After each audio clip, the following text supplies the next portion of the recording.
Oman में बारिशों ने तबाही मचा दी। सैकड़ों अफराद लुकमा अजल बन गए।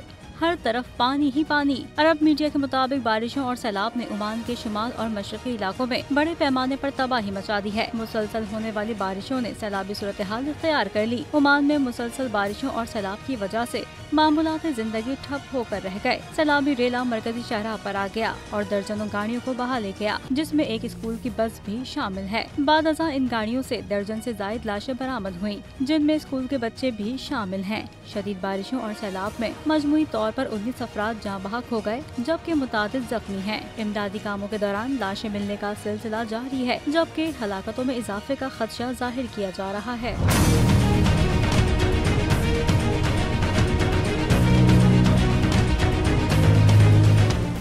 सब्सक्राइब करें और बेल दबाएं ताकि कोई खबर रह न जाए।